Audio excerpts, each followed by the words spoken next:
take every ugly aspect of the United States and wrap it up in a big ball, and you basically get Donald Trump in some ways. You know, he's articulating a whole series of policies that would just be a disaster for both the national interest of the United States and, by extension, the global community.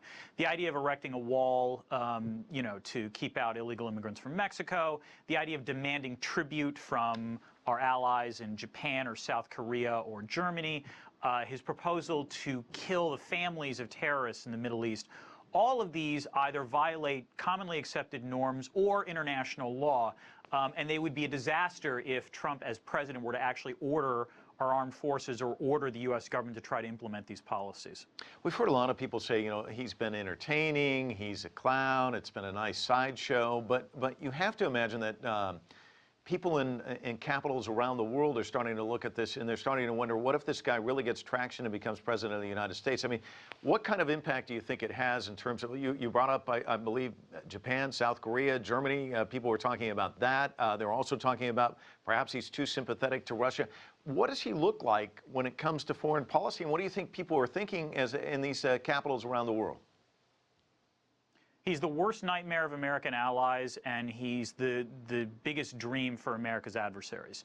So essentially, anyone who's a U.S. ally, Trump continually complains about how the U.S. has gotten a raw deal from these countries, and he wants to try to broker a new kind of arrangement. At the same time, the U.S., you know, he's talking about, let's say, you know, having much warmer relations with Russia, or, you know, he's praised North Korea's leader Kim Jong-un as well.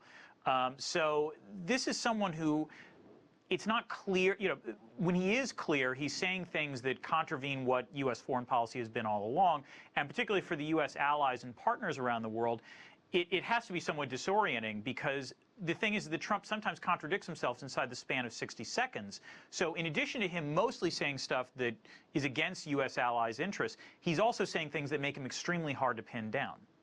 Today, I was watching his address, and it seemed as though he's always doubling down on these controversial stands, saying in a speech in Maine today that this wall would be called the Trump wall, it will be a real wall, it will be a great wall, walls work. Not long on specifics, but boy, it's a crowd pleaser. He gets a lot of applause. You know, we're just not talking about a candidate, we're talking about people who are really lining up in support of him. What does it say about the American people? Well, in some ways, that's the real problem. Donald Trump's success as a presidential candidate is already, I would argue, damaging the image of the United States overseas. That it makes, you know, it takes the uglier aspects of the United States and makes it visible for everyone to see. And you're right that in some ways, Donald Trump is playing to a very strong nativist sentiment. People who are in some ways legitimately concerned about their economic station in life, and they fear the notion that somehow illegal immigration or foreign trade threatens it. These fears are wildly exaggerated in some cases, but there's no doubt that Trump is playing or exploiting this kind of fear. But, you know, it strikes me that true leadership is to say, I understand your fear, and I'm going to pursue a responsible solution to it. There's nothing responsible about anything that Donald Trump says. He demonizes, it appears to me, and I don't want to put words in your mouth, but perhaps you'll agree, it seems as though he demonizes people from Mexico, he demonizes Muslims, he demonizes China stealing all these jobs.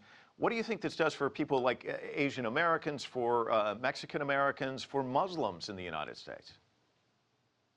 Well, you're already seeing it in some ways in terms of the violence that occurs at the campaign rallies that Trump has had. I believe Slate magazine yesterday published a whole list of incidents that have occurred at Donald Trump rallies in which minorities who protest wind up being the objects of physical assault. So in some ways, you know, you could understand some degree of unease among ethnic minorities in the United States because of Trump's rhetoric. I live in Boston, and I believe there was an incident last fall in which two drunk guys, for lack of a way of putting it, beat up someone that they thought was an illegal immigrant from Mexico, and when questioned by the police, said it was because of Donald Trump.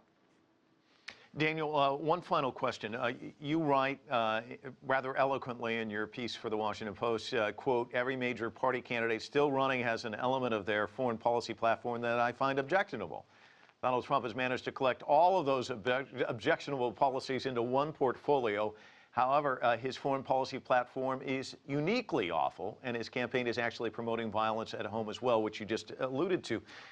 It seems, though, and I want you to talk about this, it seems the more people line up and say these sorts of things about Donald Trump, it almost gives him more fuel. It almost gets more crowds out there. It's kind of a counter narrative. How do you explain that?